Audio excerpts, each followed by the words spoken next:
Welcome back to my YouTube channel. Andito ako ngayon sa labas ng aming bahay to share our terrace. Dito yung mga table at yung alaga naming pahinga-higa lang. So, ito ang aming pangharang pag may araw. Ganito siya kalaki. At pag nakaganyan lang siya, kasi meron pang halaman doon. Meron din kaming mga basura. Dito pa. Ito naman yung aming tangke. Para kapag wala kaming tubig, pwede namin magpano dito. Ay, sorry na yung pintuan. Nagsara. Ito yung tangke namin. Ganito siya kalaki. Meron din na tayong mga lutuan. Table to rin. Lababo, tsaka hugasan ng mga pinggan. Another halaman ulit. Di pwedeng hindi mo wala ng halaman dito, di ba? Yan, nakikita nyo, gate talaga siya. Ayun yung bukasan ng gate. What? Pag lalabas kami, yan. Tsaka kami lumalabas. Dito ginaganap yung mga New Year, birthday, yung asa namin. Tapos meron pang table, mga lalagay na sapatos, electric fan, at yung aso namin senior doggy dog. And then mga lalagay din ng sapatos yun. Ito naman, sa side na to, mga lalagay naman ng pang-aso. Rinig yun naman, may aso maingay, di ba? Sa taas nito, mga appliances ng aking tatay. Siyempre, yung sapatos niya, calendar, mga dates, yan. Tubig, nag-order na pala siya. O-order ka na tubig para meron kang extra water. Extra water pala, sorry. Fuji Denso. Ito naman is washing machine. Dito po kami naglalaba. Nakalagay din sa taas ng washing machine yung mga anong tawag nito? Planggana ba? Pa-correct na lang ako Yung mga lalagayan din ng mga damit. Ayun naman, yun yung saksakan. May saksakan din sa taas at saka dito sa baba. Meron din mga payong in case na uulan. Dito na tayo. Itong pintuan na to, pag binuksan mo, ito yung kusang sumara dahil mahangin. Meron pa kaming extra screen door. Sasara mong ganyan. Pati na rin ito. Meron pang isang pintuan dito na pangsara. Pati na ito. Ang kit lang lock nyo, maliit lang din. Ito yung pintuan namin sa loob.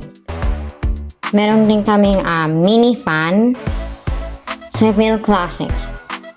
Ito siya, may bilog. Dito mo malalaman yung on and off niya pagbukas. Ganito yung itsura niya. Ano lang siya, fan. Tapos pag binuksan mo, hangin lang talaga siya. Sa tabi naman ng mini fan, ito yung TV namin. Big screen. Diba? Tapos yung nasa baba, ito naman yung ginagamit namin, signal. Maganda rin siya, marami din siya mga palabas, cartoons, mga Cocomelon. Meron din kaming extension, binili namin. Meron din kaming big speaker, tapos yung saksakan ng lampshade. Yung mga remote, ito remote to ng aircon. Pag pumuksan mo, ito lang din siya. And then dito mo makikita yung kung ilan % ang gusto mong lamig. Okay? Ito yung lampshade, mini lampshade. Hindi ko alam bakit meron siyang style na ganon. I think design yan. This one is pabango. Itong itim na to.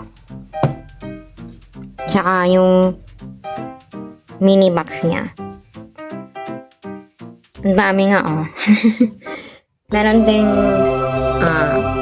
mini notebook, mga listahan ng mga numbers namin in case na may emergency. The other one is small notebook. Yung sa likod naman, mga lalagayan ng ballpen. Meron din kaming another remote. Hindi ko alam kung para saan ito. I think doon to sa aircon kanina, sa mini fan. Meron din kaming Bible. May Bluetooth mouse. At sa pen. Nakalimutan ko na kung anong tawag dyan. Dito naman, meron tayong Bluetooth speaker. Dito natin siya i-connect. Ito yung pagbukas ng speaker. Ito naman, meron din tayong Bluetooth speaker ng keyboard. Pwede siya sa TV, pwede rin siya sa iPad. Since Bluetooth naman siya. Ito talaga yung pinaka-speaker niya. This one is the speaker talaga. Meron din mga speaker sa gilid. May electric fan din na maliit. Mini electric fan. Dito yan sa sala ha. Sa sala na tayo. May mga bulaknak din. Ito bulaknak na to, bigay lang din ng best friend ni mama.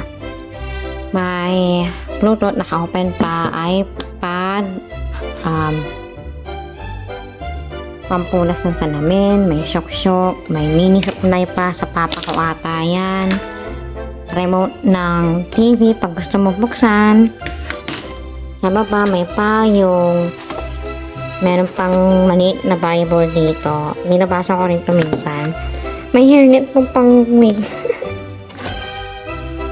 Bluetooth na ilaw? Or, hindi ko alam kung Bluetooth ba to or tina-charge siya. Ito yung Type-C din. Hindi ko pa siya na-charge kasi wala pang kuryente. Ginagawa pa dun sa labas. Nakikita nyo yan, sinelas namin yan, mga nakakalat na yan. Pagpasensyaan nyo na. Ito yung resibo na pinakamahaba. Nasa vlog ko yan. Ito yung libro na nagre-reflect sa'yo, kung meron bang nagre-reflect sa'yo, ganun. At ito, Bluetooth speaker din siya, kagaya na sa kanina, pero mas malaki siya. Mas malaki siya. Siyempre. I forgot kung anong tawag yan. Pero pag nakakita kong ganyan, massage ng paa. Sa pampaan naman. Ito yan sa pinakailalim guys ha. Oops, may pahabol pa na speaker. Ito talaga siya. Pero hindi na siya nagagamit kasi luma na rin. Bale, ito ang aming sala. Lahat ng mga sinare ko dyan. Maraming ding memories dahil kakalipat lang namin last year dito sa Hamilton. Ito ang aming sala. Mga unan, maraming unan.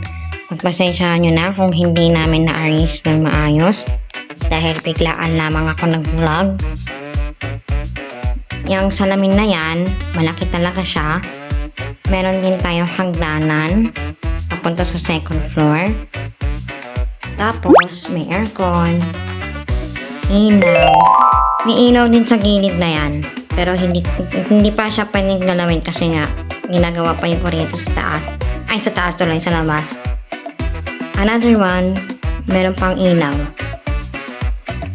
This painting, pinili pa namin to sa Baguio.